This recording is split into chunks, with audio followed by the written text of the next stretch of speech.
44 seconds of logos. Everything you're about to see is true. Reading and narration? What do you think this is, a movie for children? Waving at an approaching drone with a camera. You don't know who's on the other side of that drone, Dora. Drones are like Stranger Danger 2.0. I'm a talking backpack. Oh, this is that kind of movie. Noted. Pausing for 30 minutes for full gummy effect.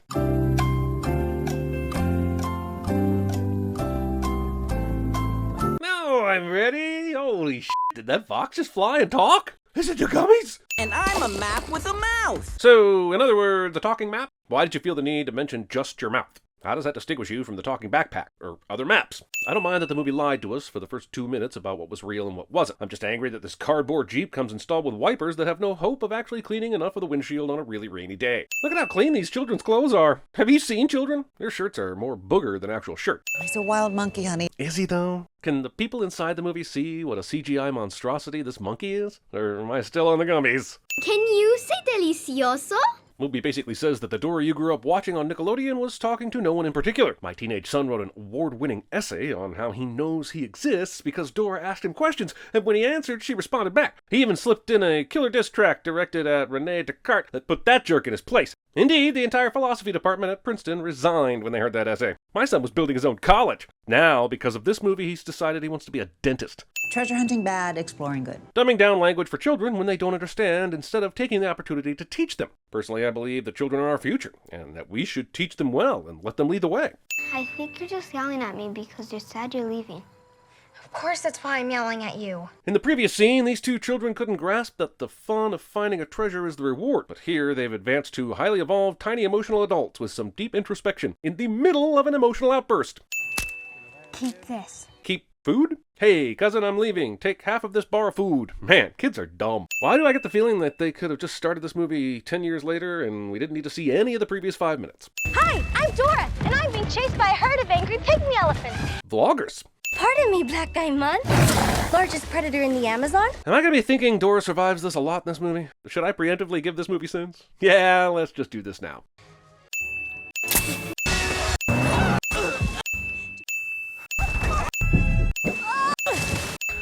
Dora should be dead! The idea that a rockfall made the discovery of this artifact possible is interesting, until we see the sun blazing into the cavern through a massive opening to the jungle. The same jungle that Dora's family has been exploring for at least 10 years. They missed that massive opening to the cave. For some reason, Dora thinks she can make this jump. Wait, I'm sorry. How can you show us Dora falling into a huge chasm where she probably broke at least one leg, and then go immediately to the next scene where she's walking around like nothing even happened? You don't even have a scene where her parents congratulate her for an amazing discovery. It's just, now we're here. Hey, now can I see the statue? They took the statue? Same parents who went on and on about being explorers and not treasure hunters stole the statue during Dora's rescue? Wow, for explorers who don't steal treasures, they sure steal treasures. I'm sorry, sweetie. You're just not ready, and you proved that to us today. Also, you're 16, and it's very dangerous to travel on an expedition like this. But, you know, as your parents, we choose to make this rejection more about your recent singular f*** up for maximum chance at manipulating this situation to our benefit. Go to the city. Make friends. I'm confused. Have Dora's parents always been concerned that their daughter wouldn't be accepted by kids her age living halfway around the world? You raised the kid to be a brilliant snake-wearing, witty loner, and now you're sending her away with a backpack and a dose of shame. Anyway, we all know the real reason her parents feel this way is so that when they try to find the lost city, they'll get in some sort of trouble and need her help. It's like Spy Kids, but with kids.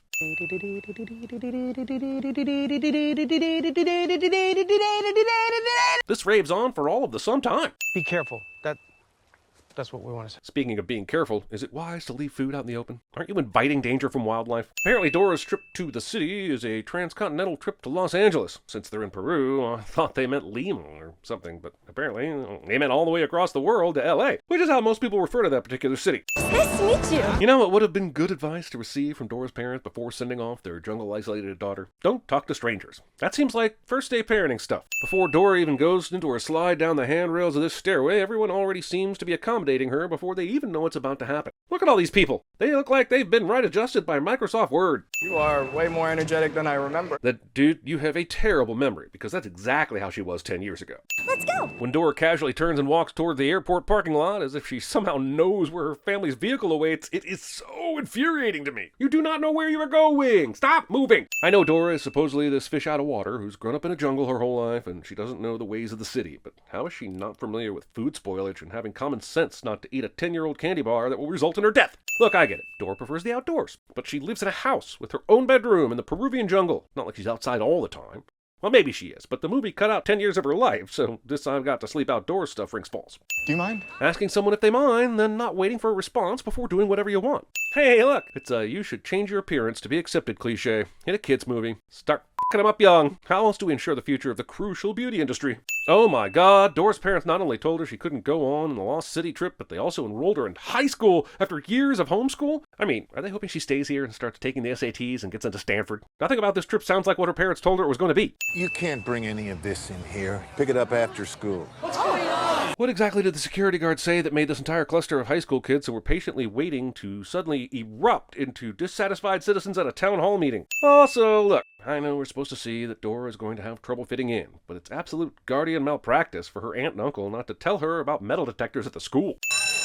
Hey, jerk faces. Dora's been here for like 2 minutes while the security guard weeds out all her hilarious jungle items that she tried to get past the checkpoint. Most of you would have been late anyway. That's what you get for being slackers on your way to school in the first place.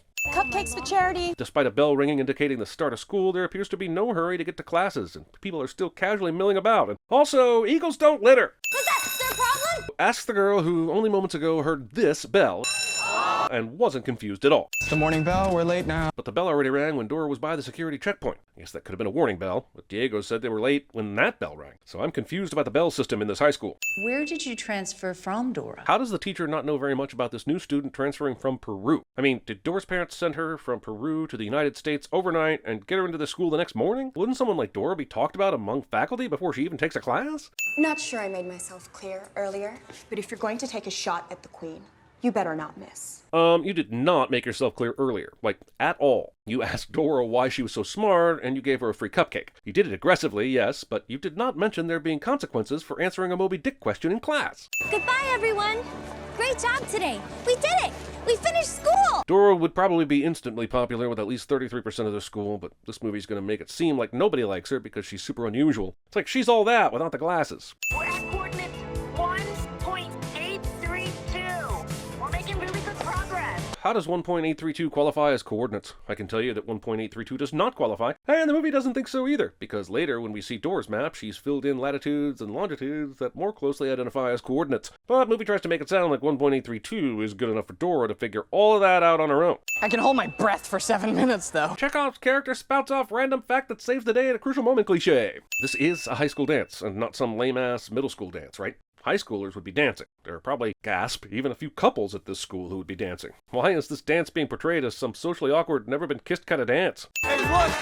It's Disco Dorka! I'm giving sins to every person in this shot who laughed at that. And I'm adding 5 more for her asshole cousin laughing at that to fit in. Diego, we used to be so close. Why are things so different now? How about being separated for 10 years? Have you even spoken to each other since then? Overheard about your scavenger hunt. If it means that much to you, there may be a way for you to get down there. We found out later that this museum worker is not cool, and that she's in league with some other bad guys looking for the Lost City to steal all its gold. But my question is, how did they know Dora would be here at this museum? Did their plan involve hoping Dora would ask about the Egyptian exhibit? And when you wake up, you will help us find your parents, and then...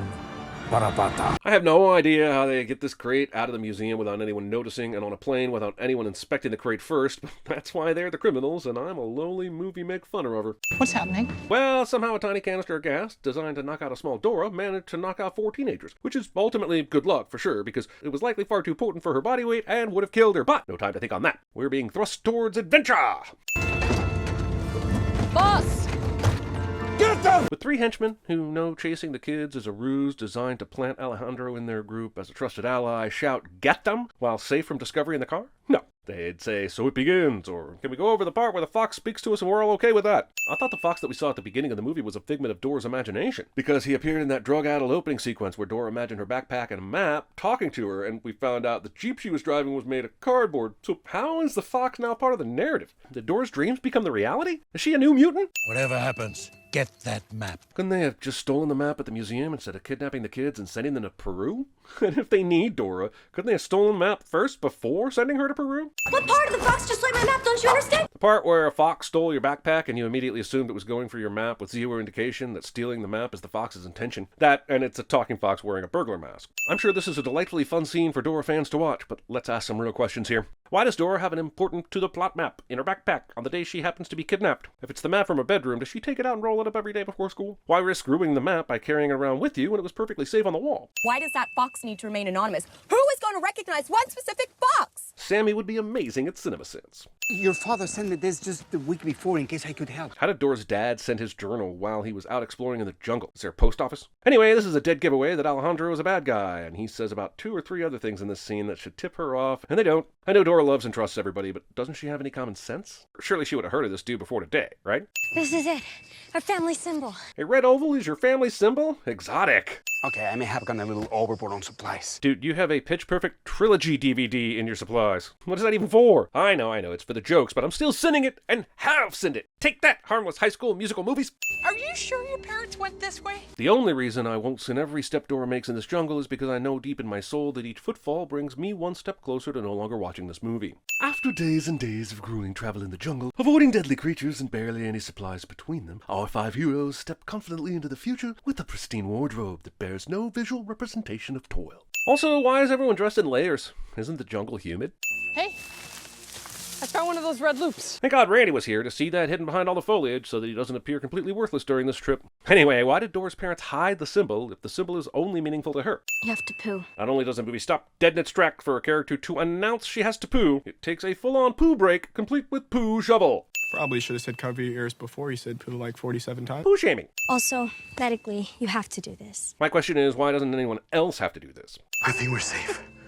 For now. Whoever was shooting these arrows sure thought you were in this tree trunk, though, right? That's the only explanation for the sheer number of arrows that came whizzing through here. So why wouldn't they look inside to see if you're still here? So these are like legit arrows?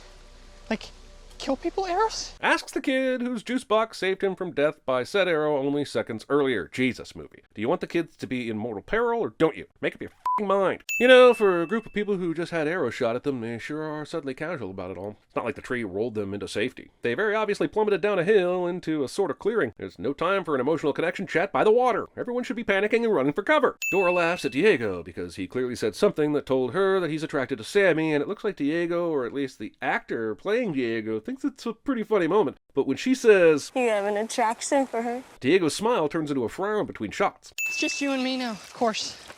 We'll have to start a family. Starting a family. The Phantom of the Opera is here. First off, Phantom of the Opera. Second off, I know you're not walking in the same direction as the bad guys, but maybe you should still shut the hell up, just in case, especially since you're the biggest scaredy cat in the group. I ate a lot of frijoles and chimichangas. From poo to farts, the Dora the Explorer movie is more juvenile than the cartoon was. Quicksand! How did Dora not know about the signs of quicksand? I mean, we know the movie wanted to merge the quicksand cliche with the fart jokes in a kids' movie cliche, but would Dora forget her survival instincts and her mission to giggle at a tootie sound? Oh, give me a break. We're gonna die in here. So let me get this straight. Alejandro, who kidnapped Dora for her expertise in surviving and tracking in the jungle, not only opts to ignore her advice, but also refuses to call his team to swoop in and save him. He literally almost dies here, for no reason. Quick, someone go get a branch! Something that should have been done so long ago, but, you know, kids gotta watch Scorpions Forget understanding how any of the physics of the quicksand, having a lower escape hatch works. And that someone's coming. Is that someone Boots? Because, wow, does that monkey vanish when the plot doesn't want him around. Ah, the old man from scene 24! You got me into this mess, but I guess you're getting me out of it, so we'll call it even. That's not how that works. Yes! Yes! Yes! Premature flowerbration. These jerks stand here and watch the big flowers do something that is obviously meant to kill them, instead of just running. Come on, Diego. Dora the Explorer is a 420 movie, and honestly, I think the marketing team missed out on advertising it as such. She's waking up.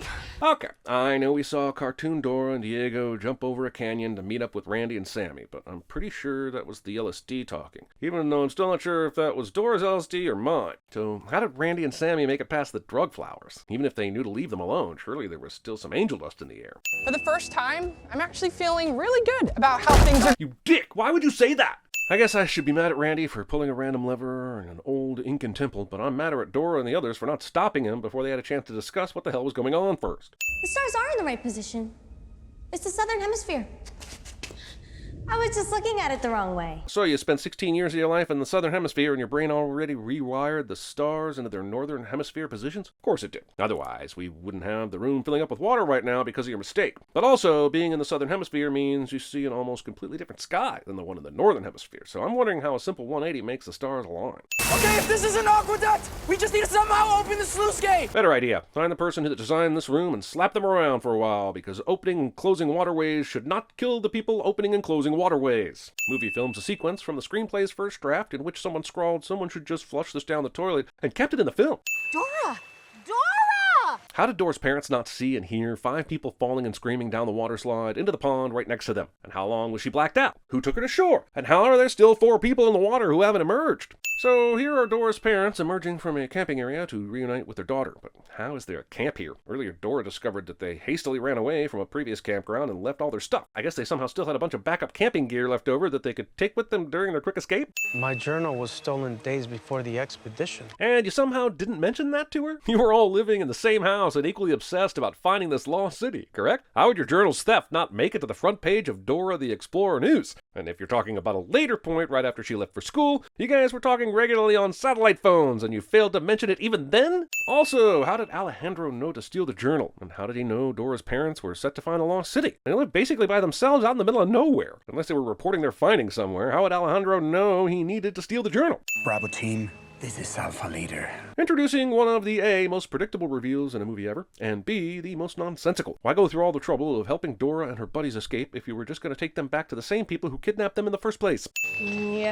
Oh, I see. You were about to say a swear word in Spanish and you turned it into that. I get it. You don't want to offend the kids who know Spanish swear words, but this sin is for sullying the name of Wednesday. I'm so sorry. This is all my fault.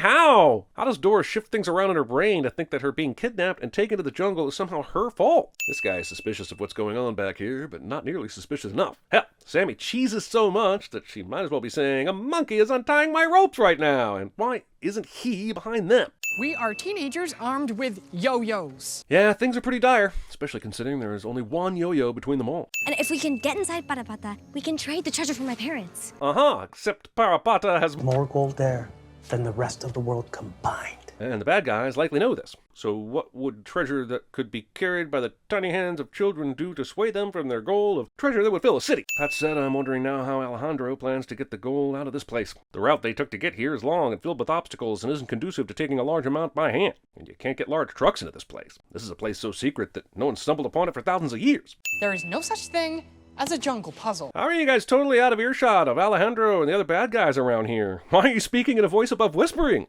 This is Anka, the eagle. Look. From what we've been told, the Incas didn't want anyone to find this city, so it's truly deeply strange that the Incas put a puzzle here, just in case you found it. If they didn't want people to find it, they should have blocked all the entrances and put a blockbuster sign above it. Which one should we pull first? Maybe we pull them all at once? So the Incas made you need at least 4 people to get inside. That's rich. And random. Good thing these high school kids all got kidnapped together, huh? Remember when Passengers made it so that it was good that Chris Pratt broke Jennifer Lawrence out of her cryo sleep chamber because they needed 2 people to fix the ship at the end? I don't know where I was going with this, but man, did Passengers make me mad. On 3 we pull. They then proceed to count 1, 2, 3, and on the pause after 3, they pull. That's pulling on 4, morons. Or maybe pulling after 3, which is not the same as pulling on 3. This entire system of when to do shit on or after 3 really needs an overhaul. Can we just have a universal way of doing this? What's wrong with a simple ready, go? Numbers suck. Stop counting them. We have to angle the bowl to the right place in the room. Is this what the Incas did to get into their safe? Man, they made day-to-day activities cumbersome in this place. Oh, guys. You might want to look up. And you didn't see these giant spikes when you were looking for the sun's glory hole? How exactly? Monkey wrenches. This is terrible trap design. You make one trigger tile and style it completely different from the rest of the floor. If Doofus the Aloofist here was paying even the slightest amount of attention, they could have beaten this trap by taking one step to the side. Seriously, did the Incas have to do this every time they walked into this room, or did they install this after they left? And now we're getting to that ridiculous territory where they're piling on the puzzles when they could simply have done a better job at keeping people out in the first place. The chances of surviving something like this are slim at best, but gosh dang it if they aren't reduced to 0 if you decide to close your damn eyes entirely. Diego, take the wheel! It was a forced perspective. A trick to fool thieves and trespassers. You know, in case the thieves and trespassers were smart enough to solve the animal clue to get inside the city and the reflective bowl clue just outside the safe. Also, thanks Diego for apparently figuring this out, but still demanding that we take it on faith that you know what you're doing instead of taking literally 5 seconds to explain the illusion beforehand. Hey guys, there have been deadly booby traps every step of the way so far, but let's just casually saunter up to the treasure because I'm sure we're through the Indiana Jones portion of the proceedings. How in God's vagina did this guy get here? Did all the puzzles just stay open for Alejandro like they did for the Nazis in the Last Crusade? I know for a fact they didn't, since the Sun Bowl room closed as they escaped, and the ceiling full of spikes would have blocked the way in. I knew the final Inca test would carry dire consequences for those who should fail it. So in other words, he chose poorly? Which is why we are over here, and you... This booby trap waits for both Alejandro's speech about beating Dora and Dora's entire gotcha speech to start working. These assholes were supposed to be guarding the city the whole time, then why did it take them so long to get here? And why aren't they based closer to the city if that's their main job? And once again, if the Incas didn't want people grabbing their treasure, they could have come up with a better system than the entire thing we just watched for the last 10 minutes. My God, this film is jonesing so hard to be The Last Crusade, I'm already preparing myself for the inevitable disappointing fourth entry into the franchise. This Last Crusade's so hard that normally I'd say Paramount's gonna sue the makers of this film, but this movie was made by Paramount. Really big gold monkey. Why don't they show the gold monkey at any time during this scene? This would be like the Pulp Fiction briefcase, but Vincent Vega saying Marcellus Wallace's soul, really big golden soul. How did Swiper get past all the Lost Guardians to steal this thing? Were they so enamored with the golden monkey that they can't bother to do their jobs? On the way back through the temple, the movie conveniently skips over the Sun Bowl room, which would be impossible to pass. Dora's going to die of smoke inhalation, but good job putting that golden monkey on the convenient pedestal. You know, just in case you stole a golden monkey and had second thoughts as you were running out of the collapsing temple. Go, Diego, go! How do you tell this story to people who weren't there? And why would they believe a word you say? Eva Longoria and Michael Pena fake cry in a manner that would make your local acting class teacher renounce the arts. We'll be best friends forever. They will not. Is there a reason why the bleachers are full of students at a high school dance? Yeah, How to Be a Latin Lover is in chains being guarded by ancient Inca warriors, but what happened to his crew and Django Fett? Did they just die?